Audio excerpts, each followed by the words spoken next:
paz do Senhor, meus queridos e amados. Mais uma vez estamos aqui louvando e agradecendo o nome do Senhor, porque só o Senhor é digno de toda honra, toda glória e todo louvor. A você que faz parte desse canal, Deus te abençoe, Deus te guarde, Deus te proteja, Deus esteja com você em todo o tempo, seja o vosso guia, como a palavra de Deus nos assegura, que o Senhor está guardando os seus. E você que está nos assistindo pela primeira vez, seja muito bem-vindo. Deus abençoe tua vida, Deus te guarde, Deus seja a tua proteção nesse dia, nessa semana, Deus esteja com você sempre.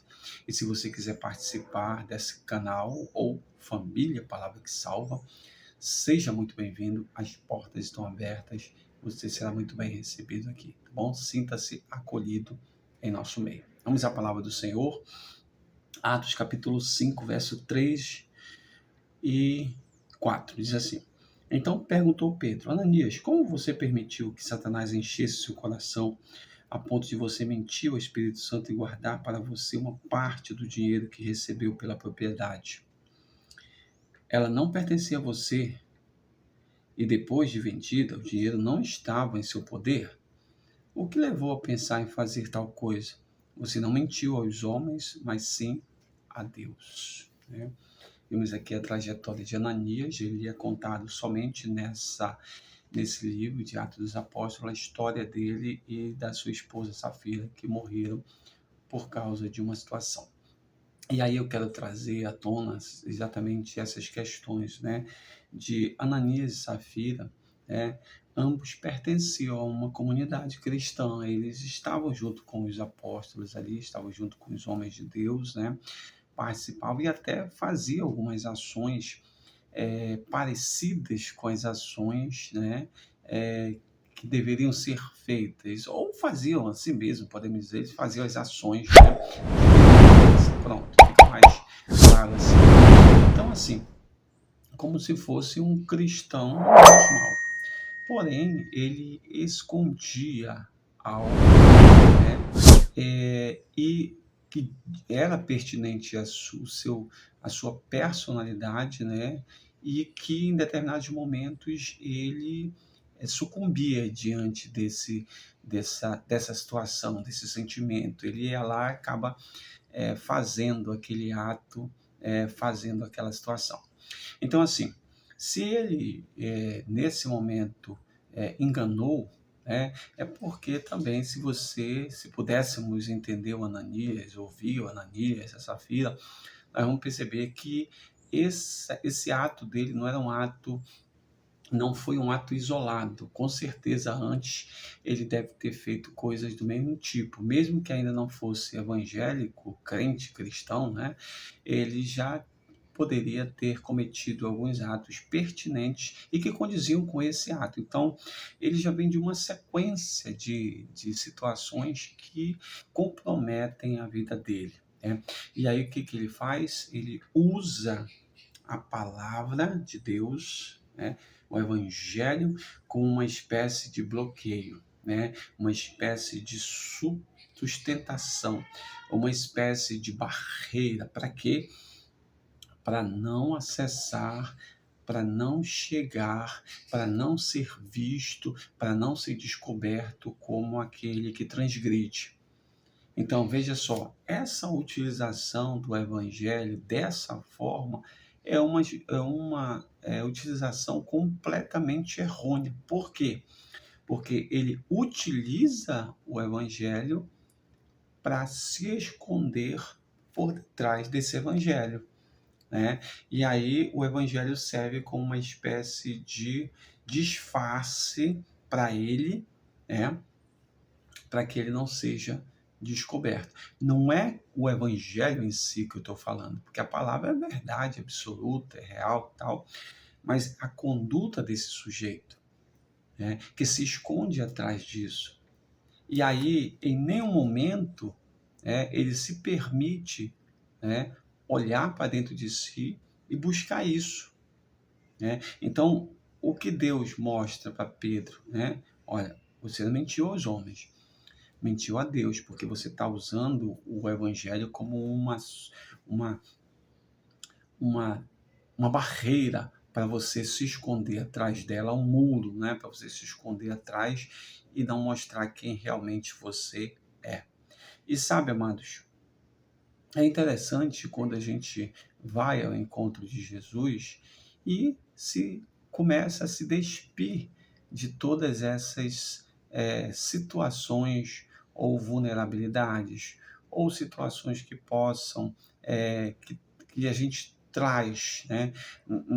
A gente vem, nessa caminhada vem trazendo essas mazelas, esses traumas e que a gente com medo de tentar solucionar, de tentar resolver, se esconde atrás da própria palavra e deixa isso guardado, escondido para que ninguém perceba.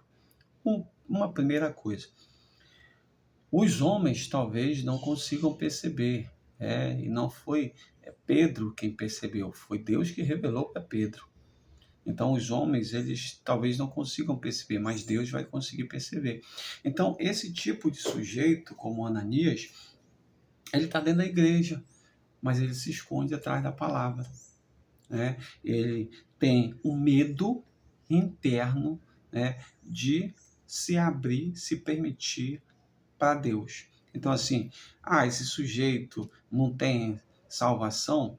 Tem, se ele se abrir, se permitir para Deus que o evangelho possa realmente fazer efeito, né? Porque o evangelho ele tem suas nuances, né? Ele salva, cura, ele batiza, ele transforma, né? Então, se esse sujeito coloca isso para fora, ele tem uma possibilidade de receber, alcançar a graça de Deus e ser transformado. Aí sim, a palavra realmente transforma esse sujeito. A palavra realmente faz desse sujeito uma nova criatura.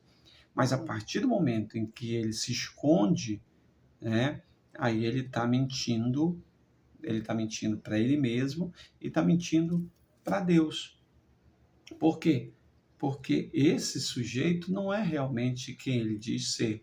É um sujeito que ele está se mostrando por detrás de uma, digamos, de uma teologia, de uma religião, de um Deus, né?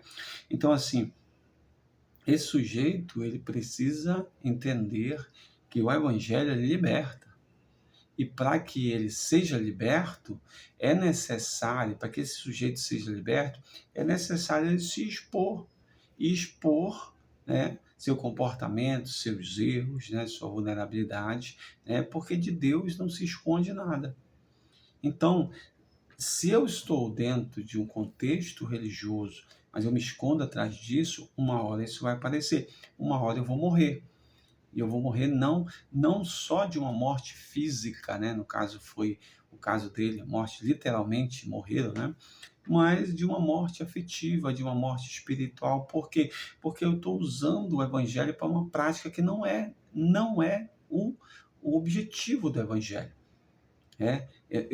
O evangelho é para libertar, o evangelho não é para deixar preso e servir como camuflagem para essas situações que eu vou vivendo e camuflo todas as minhas ações e mostro o evangelho na frente para evitar de qualquer contato, né, de ser visível a qualquer um, né, que qualquer um venha descobrir quem realmente eu sou. O evangelho é para libertar o sujeito do pecado, né? É para libertar, é para transformar a vida, mas para isso é necessário que ele venha agir, o evangelho haja de forma libertadora quando esse sujeito se submete a isso.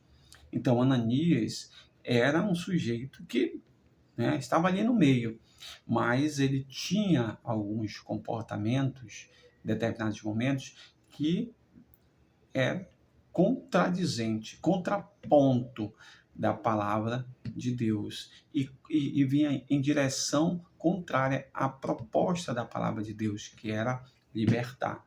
Esse sujeito, Ananias, ele ficava encarcerado e usava como forma de se movimentar e de não ser descoberto a própria palavra de Deus. E o evangelho não é utilizado, não pode ser vivenciado dessa forma. O evangelho, ele realmente traz a verdadeira libertação.